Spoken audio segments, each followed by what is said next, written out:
क्या हारी चल रहा है?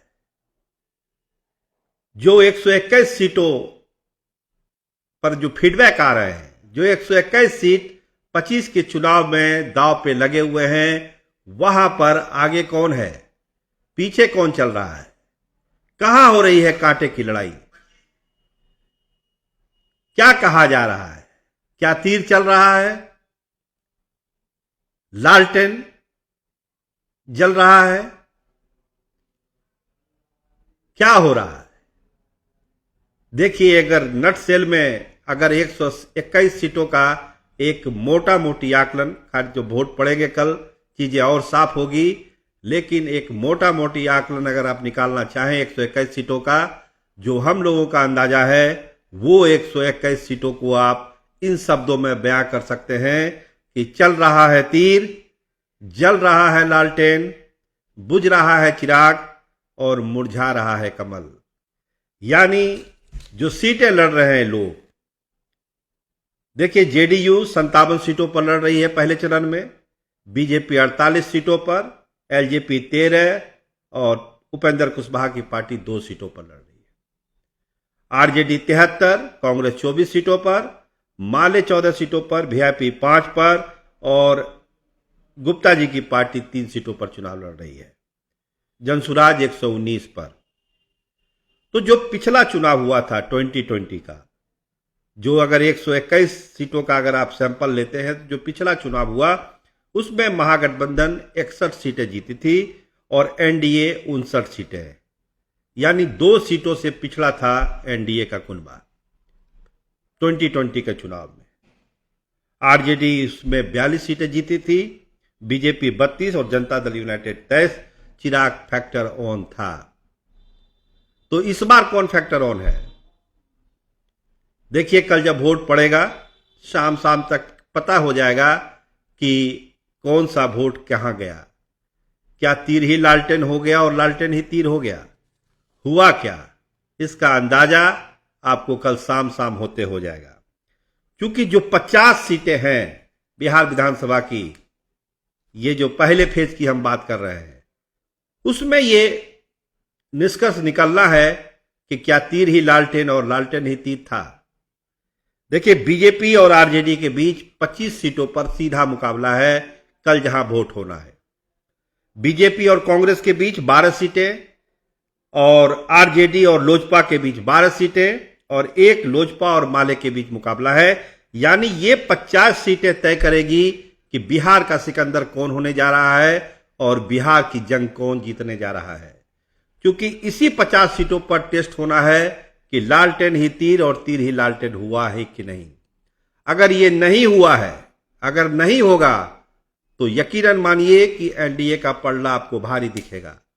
लेकिन अगर ये बड़ा खेल हो गया, लालटेन ही तीर और तीर ही लालटेन का, तब समझिए कि जो हम कह रहे हैं कि चल रहा है तीर, जल रहा है लालटेन, बुझ रहा है चिराग और मुरझा रहा है कमल, ये आपको 100% खरा उतरेगा। लेकिन बहुत सारे किंतु परंतु अभी लगे हुए हैं।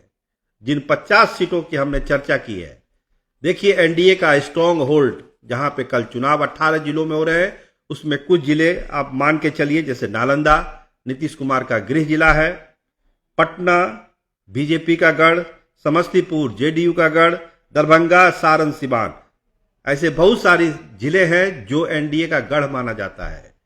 और अगर इस गढ़ को दरकाने में तेजस्वी यादव सफल होते हैं, तो यकीन मानिए कि चुनाव नतीजे कुछ और आएंगे। देखिए, 2 दिन से जो बयानबाजी चल रही है, मोकामा में जो ललन सिंह ने कहा, उसको जिस तरह से मुद्दा बना रहे हैं तेजस्वी यादव और विपक्ष की पार्टियां, वो कोई हल्की बात नहीं है। और जब से प्रधानमंत्री वाले रथ पर ललन सिंह चढ़े हैं, जेडीयू का कोर वोटर क्या कह रहा है कि जहां पे नीतीश कुमार को होना चाहिए, वहां पर ललन सिंह खड़े हैं। तो आगे का इशारा तो नरेंद्र मोदी ने नहीं दे दिया। वहां पे संजय झा क्यों नहीं खड़े हुए? वहां पे विजय चौधरी क्यों नहीं खड़े हुए? या कोई जेडीयू का बड़ा नेता, रामनाथ ठाकुर भी मंत्री थे, वो क्यों नहीं खड़े हुए? ललन सिंह ही क्यों खड़े हुए प्रधानमंत्री के बगल में? ये बड़ा सवाल जेडीयू के लोग पूछ रहे हैं। तो कहीं ना कहीं उनको लगता है कि जो नंबर 1 की कुर्सी है बिहार की, जिसका ऐलान एनडीए के लोग नहीं कर रहे हैं, बड़े नेता नहीं कर रहे हैं, अब तो ललन सिंह ने भी कहा कि अमित शाह ने जो कह ही दिया तो फिर हमको कहने की क्या जरूरत है। विधायक दल का नेता तय करेगा कि कौन होगा मुख्यमंत्री। यानी ललन सिंह ने भी एकदम दो टूक नीतीश कुमार का नाम नहीं लिया। जो भाषा अमित शाह बोल रहे हैं वही भाषा ललन सिंह ने भी कहा है। तो मतलब समझिए कि जेडीयू के कैडर जो रात रात भर के मीटिंग कर रहे हैं कल के वोटिंग को लेकर, और ये जो 50 सीटें जो हमने गिनवाई है आपको, जिसमें 25 सीट जो है आरजेडी के खिलाफ बीजेपी लड़ रही है, कांग्रेस के खिलाफ 12 सीटें बीजेपी लड़ रही है, लोजपा के खिलाफ 12 सीट और माले के खिलाफ 1 सीट लड़ रही है। लोजपा के खिलाफ लोजपा और माले में मुकाबला है।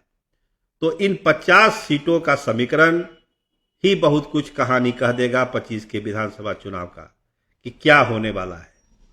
और ये ट्रेंड अगर कल स्टेब्लिश हुआ, लालटेन तीर तीर ही लालटेन, तो दूसरे चरण का जो मतदान होगा वो समझिए कि और खुल्लम खुल्ला हो जाएगा। अभी तो बातें ढकी हुई है, छुपाया भी जा रहा है, लेकिन जब पहला चरण का ट्रेंड आ जाएगा, रुझान आ जाएगा, उसके बाद तो कुछ छुपा हुआ रहेगा नहीं, सारी चीजें सामने आ जाएगी। तो बहुत कुछ दांव पर है। पहले चरण में बहुत सारी चीजें स्टेब्लिश होनी है, लेकिन जो एक ललन सिंह का फैक्टर सामने आया है, चाहे वो प्रधानमंत्री के रथ पर सवार होने का पटना में और मोकामा में जो उनका बयान था, इन सब लोगों को लेकर जदयू के लोग कुछ दूसरे तरह की चीजें सोच रहे हैं। अब वोट के दिन क्या होगा कल 18 घंटे बाद, ये तो कल शाम में पता चलेगा कि क्या हुआ नहीं हुआ, कितना रिएक्शन था। लेकिन फिलहाल ये चर्चा, ये अटकलें हैं कि जदयू का कैडर बहुत खुश नहीं है बीजेपी के रवैये से, अमित शाह के रवैये से और समझिए कि नरेंद्र मोदी के रवैये से। लेकिन जो ग्राउंड फीडबैक है वो यही है कि नीतीश कुमार का अपना वोट बैंक पूरी तरह से एकजुट है, खासकर जदयू की सीटों पर। जो जदयू लड़ रही है चुनाव 57 सीटों पर पहले चरण में, वहां पर जदयू का कैडर एकदम गोलबंद है, उसमें कोई इधर उधर का मामला है नहीं। और अगर कोई समर्थन मिलता है आगे का तो फिर बात अलग होगी। तो अपनी सीटों पर तो जेडीयू पूरी तैयारी में है। संगठन के स्तर पर कुछ कमजोरी जरूर है, लेकिन एक वैचारिक तौर पर एक परसेप्शन के लेवल पर है कि नहीं, हमको तीर चला देना है और तीर चल भी रहा है बहुत सारी सीटों पर जो फीडबैक है। लेकिन बीजेपी की सीटों पर क्या हो रहा है? बीजेपी जो 48 सीटें लड़ रही है, एक तो प्रशांत किशोर का फैक्टर उसको परेशान कर रहा है, जनता दल यूनाइटेड तीर ही लालटेन और लालटेन ही तीर, ये फैक्टर काम कर रहा है। इसके अलावा जो टिकट बंटवारे को लेकर जो भी हुआ और जो इनफाइटिंग है भाजपा के अंदर, वो भी परेशान कर रहा है। तो एक तीन तरफा दबाव बीजेपी के ऊपर है। अब कैसे बीजेपी इसका सामना कल करेगी 18 घंटे बाद, ये तो कल दिखेगा। लेकिन फिलहाल कमल जो है उसका खिलना थोड़ा धीमा धीमा है। और जहां तक चिराग पासवान की सीटों का सवाल है, तो हमने आपको पहले भी कहा, कल भी कहा था कि लगता है कि चिराग बहुत ही धीमा धीमा ही जलेगा, क्योंकि जो सिलेक्शन ऑफ कैंडिडेट है, जितनी टफ सीटें उनको दी गई है, चाहकर भी चिराग पासवान बहुत कुछ उस पर नहीं कर पाएंगे। और जो उनका स्ट्राइक रेट है वो तो खैर अब आने से रहा, वो तो आना संभव नहीं है। एक सीट पहले भी बर्बाद हो चुकी है बड़ौरा वाली। तो कहीं ना कहीं ऐसा लगता है कि चिराग पासवान का जो चिराग है वो 25 के चुनाव में आपको मध्यम दिखेगा, जो 13 सीटें पहले चरण में है। लेकिन बड़ा दाव, बड़ी जो प्रतिष्ठा है वो बीजेपी की दाव पे लगी हुई है, कांग्रेस की भी लगी हुई है। देखिए, कांग्रेस के लिए भी ये बड़ा चुनाव है। अगर इस चुनाव में कांग्रेस पिछले चुनाव की तुलना में बेहतर नहीं कर पाई तो राहुल गांधी की भी प्रतिष्ठा दांव पर है। आखिर राहुल क्या मुंह दिखाएंगे? आप इतनी तैयारी करके आए, वोट अधिकार यात्रा हुई, तेजस्वी यादव भी उसमें गए। लोग तो कह रहे हैं कि तेजस्वी यादव डिरेल हो गए उस यात्रा में जाके, उनको जाना ही नहीं था, अपने मुद्दों से वो भटक गए। और उस यात्रा के बाद जो मोमेंटम बना, उसके बाद राहुल गांधी चले गए विदेश। 1-1.5 घंटा तो 1-1.5 महीने तो कुछ हुआ ही नहीं, जहां तहां पड़ा रहा महागठबंधन। लेकिन कल मुकेश सहनी ने जो कैंडिडेट अपना वापस लिया है घोड़ाब्रह्म से, उससे कहीं लगता है कि एक कोऑर्डिनेशन के लेवल पर कहीं ना कहीं महागठबंधन में काम चल रहा है। और जो दोस्ताना फाइट है अभी भी 11 सीटों पर, अगर उसको टेकअप करता है महागठबंधन तो कहीं ना कहीं ये लड़ाई और भी कड़ी होगी एनडीए के साथ, और उसमें कहीं ना कहीं एक अपर एज आपको महागठबंधन का दिखता हुआ दिख रहेगा। सर्वे सारे एनडीए को आगे दिखा रहे हैं, जितने भी इधर हाल फिलहाल में 2 दिन में सर्वे आए एनडीए का एज उसमें दिखाया जा रहा है। लेकिन जमीन पर जो बातें हैं वो हम आपसे डिस्कस कर रहे हैं कि किस तरह से तीर चल रहा है और लालटेन जल रहा है, चिराग कहीं ना कहीं बुझ रहा है और कमल जो है मुरझा रहा है। तो अभी देखिए 18 घंटे का समय है, पल भर में सियासत बदल जाती है, एक घटना से सियासत बदल जाती है। तो उस पल और घटने का इंतजार एनडीए के लोग कर रहे हैं। लेकिन फिलहाल जो है ये जो फोटो फिनिश वाला चुनाव मैं कह रहा हूँ, ये चुनाव फोटो फिनिश वाला है। ऐसा नहीं है कि कोई बहुत ज़्यादा आगे हो जाएगा और कोई बहुत ज़्यादा पीछे चला जाएगा। फोटो फिनिश का ये चुनाव है और इस चुनाव में जितने बड़े नेता हैं उनका जो कहते हैं कि एक राजनीतिक ताकत दांव पे लगी हुई है, उसका टेस्ट हो जाना है कि आपकी राजनीतिक हैसियत बिहार के जमीन पर क्या है। इसका टेस्ट अगले 48 घंटे में, फिर 11 तारीख को तो होगा ही होगा। आप देखते रहिए star TV Bihar. Cameraman Ramnandan के साथ मैं सरोज सिंह। धन्यवाद, नमस्कार।